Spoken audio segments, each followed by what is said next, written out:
Veamos cómo empiezo a desgranar cada palabra que dice este escrito. Estén atentos. Haré algunas preguntas, pero vayan conmigo. Muchos no consideran cuán importante es el valor de la palabra. Muchos no consideran cuán importante es el valor de la palabra. ¿A qué se refiere? Ya pueden ir entendiendo, vamos, ¿qué es lo que quiere decir el que ha escrito? Muchos no consideran cuán importante es el valor de la palabra. Ya les está dando referencia, vamos. Hemos hablado acerca de los sueños y pesadillas. ¿En estos últimos tiempos ha estado con sueño? ¿Pesadilla? ¿Soñó? ¿Tuvo pesadilla? Y si le dijera que hablara, yo les diré algo. Si quiere que haya madurez en su intervención y arte, por cierto, a veces tienes que hacer a un lado libros. Claro, hay libros que tienes que actualizarte porque en la profesión, pero me refiero a la vida misma. Tienes que alejarlo y empezar a descubrir por ti mismo y hacer o anotar lo que descubres por ti mismo. Esto que estamos hablando, no lo memorices. No sirve cuando lo memorizas. Trata de darte cuenta y determinar si en realidad eso no es. Y lo vas anotando. No es para decir, hoy me propongo tener felicidad, no. Se trata de entender, vas anotando sin presión alguna. Detente, un poco contempla y vas anotando. Tal vez así descubras eso que estamos mencionando. Va más allá. Recuérdense, el acto de pensar no conviertan esto en el que pensar, no conviertan en el que pensar. Profesor, ¿qué libro puedo leer? ¿Hay algún libro especial? Ustedes ya conocen, hay libros que solo dicen, si estás aburrido, anda a la discoteca y haz amigos. Puedes ir a la discoteca, pero puede ser un arte esto del baile, pero que no quede así, ¿no? Como que estás aburrido y escapas, anda a la discoteca. Un día estaba solo, entonces siempre estaba pegado al televisor y siempre me hablaban de independencia. Oye, tú dependes del televisor, de los programas. ¿Sí? Ah, mire, consigue la independencia. ¿Y qué era la independencia? La independencia era... Mira, aún no entendía. La independencia, yo tenía la idea de que independencia, tienes que ser independiente. Ya no veas el televisor, pero no podía. Siempre tenía que ver. Imagínate una vida sin ver el televisor, sin ver los programas, sería catastrófico. Acostumbrado, condicionado, entonces no podía. ¿Qué es lo que hice? Desaparecí ese televisor, lo escondí en un rincón, lo tapé para no verlo. Entonces al regresar a casa siempre había esa costumbre de ver el televisor, de ocupar. No podía estar sin el televisor, sin esos programas. No pude. ¿Qué es lo que hice? Lo saqué y lo puse nuevamente. Uy, no puede ser. Sigo dependiente. ¿Qué hago? ¿Sacarlo? ¿Regalarlo? No. Entonces muchos entregan sus cosas con la idea de eso, de desprenderse. Entendí de que no estaba en eso. Lo que pasa es que esa cosa está ahí. La cuestión es no decidir desaparecer las cosas, sino en el momento en que quieres ver, trata de captar tus reacciones. Capta tus reacciones. Aunque el deseo de ver es tan poderoso, trata de ver a ese ser humano que eres tú mismo con esa reacción. Verlo. Y descubrirá de que conforme está usted atento a ti mismo, cómo ese deseo empieza a minorar, como que se va desligándose psicológicamente. Después es como si ya no te llamara la atención. Entonces has descubierto lo que es vivir en un estado de alejamiento psicológico. Así podrás descubrir lo que es vivir sin eso. Entonces, cuando uno descubre eso, entonces, ¿su ver es un arte o un refugio? Un arte. Su ver es un arte. ¿Ve? Pero no encontramos mucho eso, porque más nos quedamos en el refugio. Ahora quiero más o menos describir este hecho. Vayan conmigo. Muchos no consideran cuán importante es el valor de la palabra. Al decir muchos no consideran cuán importante es el valor de la palabra, ¿a qué se refiere? ¿Qué está diciendo el que escribe? Vamos. Muchos no consideran cuán importante es el valor de la palabra. ¿Qué está diciendo? Que la palabra es importante, ¿no? Bien, que la palabra es importante, eso les quiere decir. Entonces van ustedes entendiendo el caso.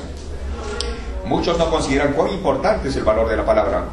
Para ellos da lo mismo hablar fuerte o despacio. ¿A qué se refiere? Para ellos da lo mismo. El que escribe dice, para ellos da lo mismo. Da lo mismo hablar fuerte o despacio. ¿A qué se refiere? ¿Vamos?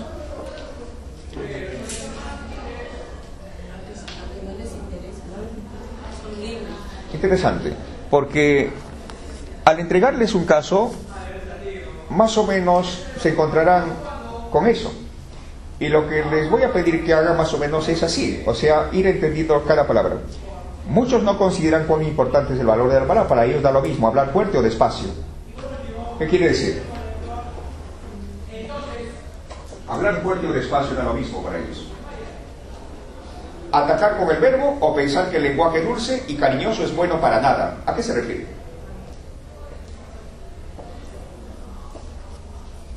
Una vez más, para ellos da lo mismo hablar fuerte o despacio, atacar con el verbo o pensar que el lenguaje dulce y cariñoso es bueno para nada.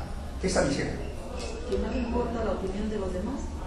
Solamente... El que escribe dice que para la mayoría, para los demás, no les interesa si hablar fuerte o despacio, no consideran esto de la palabra dulce o cariñoso, o sea, les da lo mismo, eso quiere decir.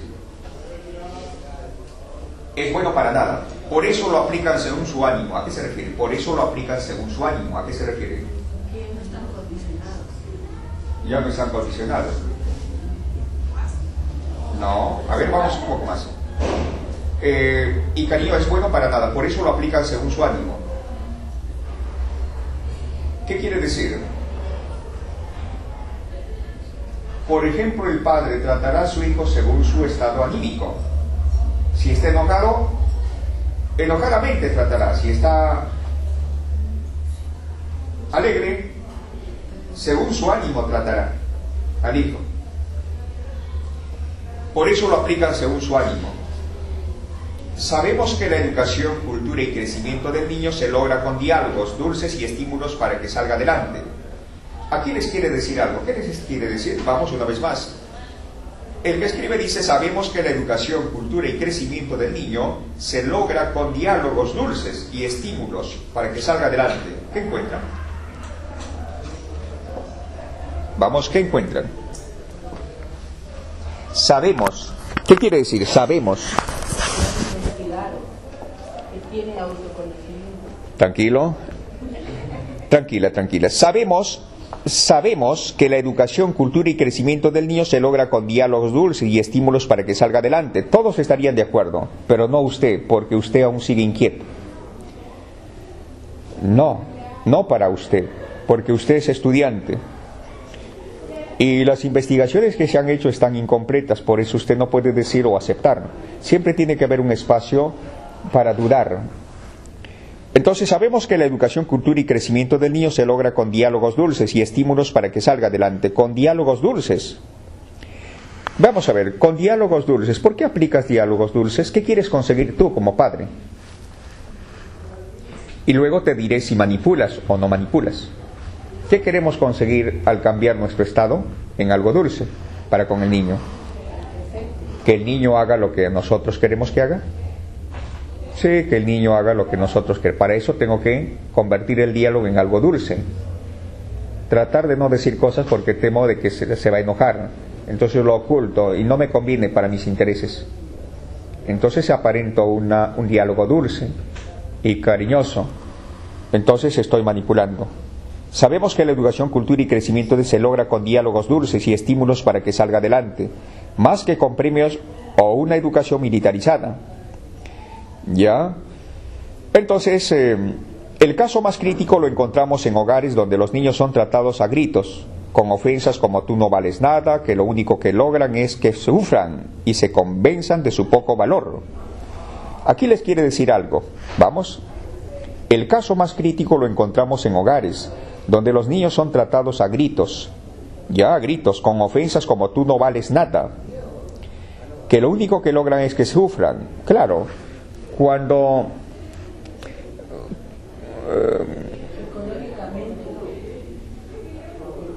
sí, sobre todo cuando el niño tiene una idea de la vida, cualquier cosa que le digas lo hará sufrir. No vales nada, eres inútil, no sirves, mira a tus compañeros, los demás te ganan, mira a tu hermanito. Entonces, sí, se baja. ¿Por qué? Porque él tiene un ideal y su ideal está siendo frustrado.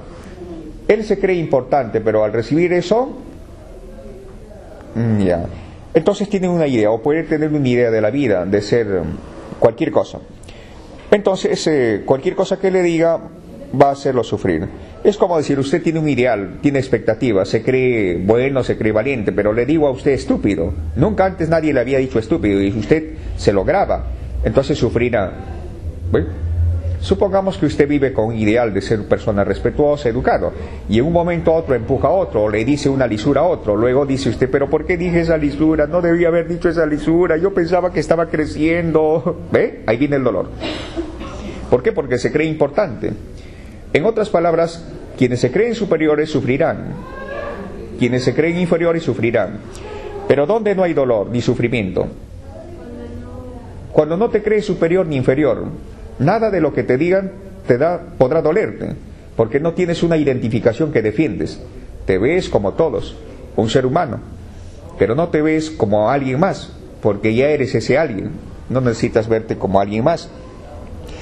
Pero estamos tan desatentos que nos formamos expectativas. Así cuando alguien te dice algo, reaccionas. Entonces ya sabes por qué reaccionas. Entonces más atento para no crearte expectativas, pues. Más atención. Entonces, de su poco valor. El niño tiene que sentirse valioso. Miren lo que está diciendo. El niño tiene que sentirse valioso. Necesita saber que aprende y que su intervención es importante. ¿Qué les está diciendo? Vamos. Claro, el niño tiene que sentirse valioso, importante, superior, mejor. Necesita saber que aprende y que su intervención es importante. Así dice el que escribe. Pero lo que él no se da cuenta es que le estás poniendo una identificación, una etiqueta. Al ponerle una etiqueta, el niño estará posteriormente sufriendo. El niño es niño. No necesitas darle una identificación. Automáticamente va a generar una barrera psicológica. Entonces el niño tiene que sentirse valioso, necesita saber que aprende y que su intervención es importante. Otra observación que podemos hacer: se recomienda nunca hablarle mal y que el diálogo sea suave, aun cuando se equivoca. Aquí quiero recalcar algo. Cualquiera diría, qué bonito, qué interesante, pero no. Recuerden, se recomienda nunca hablarle mal y que el diálogo sea suave, aun cuando se equivoca, para que no sienta que falla o que es ignorante. Un momento. ¿Bajo qué términos? ¿Qué les está diciendo? Vamos, ¿qué le está diciendo? Se recomienda nunca hablarle mal y que el diálogo sea suave, aun cuando se equivoca. ¿Bajo qué términos? Conveniencia. El padre, ¿bajo qué términos dirá lo que el niño falla, lo que el niño hace es malo y lo que el niño hace es bueno? ¿Bajo qué condiciones? Una condición psicológica para que el niño haga lo que el padre quiere o lo que desea que sea. Recuerden cuando hablamos acerca de que si usted hubiera nacido en África, usted hubiera nacido en Asia, tendría una formación distinta. Entonces, ¿bajo qué aspecto ves al niño? ¿Lo conceptualizas como malo y como bueno? Se recomienda nunca hablarle mal. Un momento. Nunca hablarle mal y que el diálogo sea suave y aun cuando se equivoca. Se equivoca. Pero ¿cómo puedes tú distinguir de que se equivoca? Veamos a ver. El niño come. Sí, come. pero no te ha pedido permiso. Entonces tú dices que eso es malo. Tienes que pedirme permiso. Estás comiendo, pero aún no llega tu papá. Esperemos a que llegue tu papá para que comas. Malcriado. O sea, un momento. Se recomienda nunca hablarle mal y que el diálogo sea suave, aun cuando se equivoca, para que no sienta que falla o que es ignorante. Estás manipulando. Pero, ¿qué más encontramos? Oiga, un momento, ¿desde cuándo es importante comer? Comer cuando papá está. ¿Tienes hambre? ¡Come! Pero no. La idea puede más que el comer. Algo así. Lo que para ti ver a un gato negro es sinónimo de mala suerte, entonces, ¿por qué juegas con ese gato negro? Es mala suerte. Mire, entonces el padre, ¿de qué manera está orientando a su hijo? Se recomienda nunca hablarle mal y que el diálogo sea suave, aun cuando se equivoca. Pero ¿cómo puedes tú decir que se equivoca? ¿Bajo qué términos? Vamos.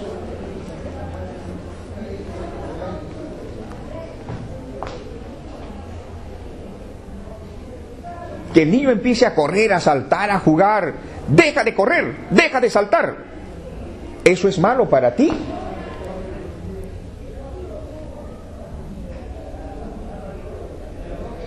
¿No se está expresando el niño? ¿Tiene tanta energía y está quemando azúcar? Vamos, es su propia naturaleza. ¿En qué lo vas a convertir? Esto es algo tremendo. El comer es comer, el dormir es dormir. Por ahí puedes empezar. Pero darle una idea es algo catastrófico. Tenemos una idea de la familia, ¿no? ¿Quién debe estar al inicio? Papá. ¿Y por qué no mamá? ¿Quién le ha dado ese puesto?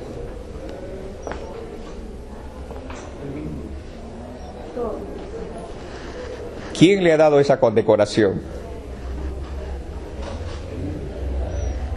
Desde entonces pensamos en términos de patrones. Pero la vida se complica así. ¿Ven cómo se complica? La vida es mucho más sencilla que eso. Es mucho más sencilla que eso. Pero no hay eso. Nunca hablarle mal y que el diálogo sea suave, aun cuando se equivoca, para que no sienta que falla o que es ignorante. Otra, el problema lo hallamos también en las parejas que se faltan el respeto. ¿Por qué se faltan el respeto? Vamos. ¿Por qué las parejas se faltan el respeto? No hay entendimiento.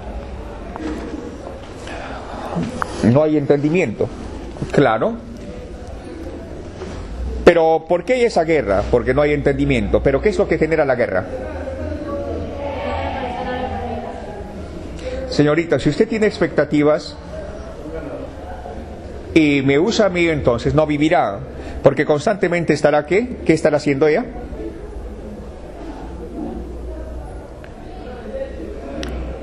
Estará con temor de que si se cumple o no se cumple. Entonces habrá guerra. Y si yo tuviera expectativas, también habrá guerra. La idea desune. El problema lo hallamos también en las parejas que se faltan el respeto. Se faltan el respeto. ¿A qué llamamos faltarse el respeto? Supongamos que usted tiene expectativas y yo tengo expectativas. Entonces, faltarle el respeto es hacer algo que vaya en contra de sus expectativas.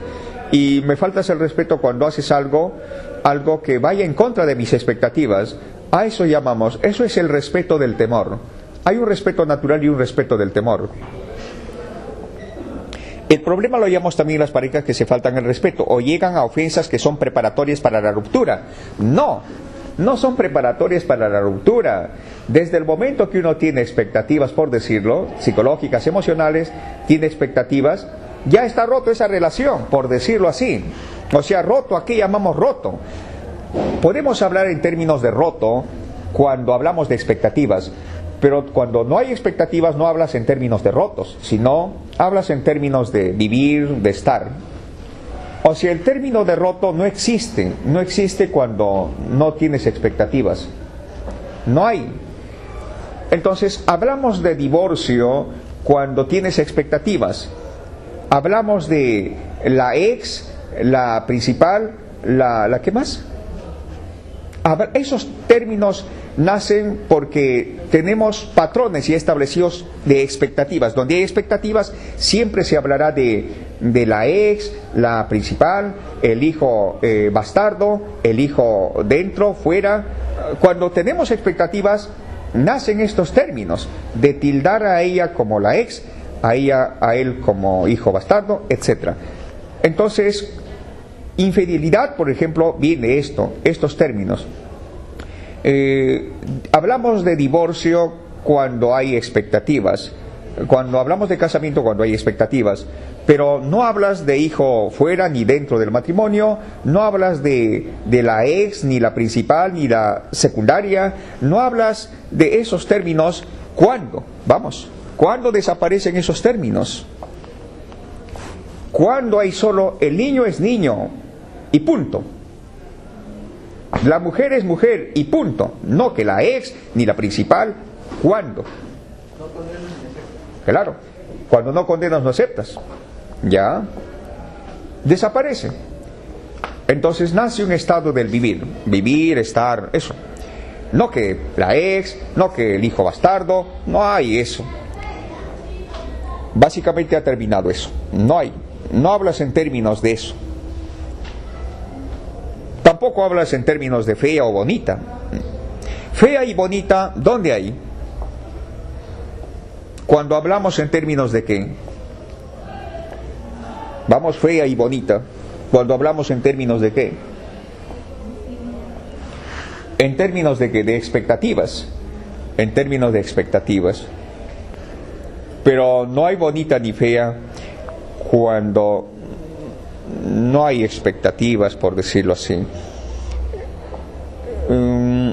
Expectativas psicológicas, por cierto, emocionales. El problema lo llamamos también en las parejas que se faltan el respeto o llegan a ofensas que son preparatorias para la ruptura, o sea, para la separación. Estamos hablando aquí de expectativas. Así como el verbo puede hundir, otra observación. Así como el verbo puede hundir, también es camino de salvación. ¿Qué encuentran ahí? Vamos. Así como el verbo puede hundir, también es camino de salvación.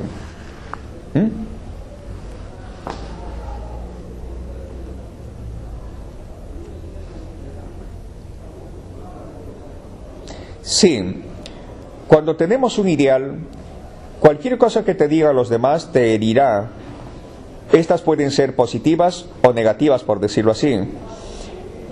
Así como el verbo puede hundir, también es camino de salvación.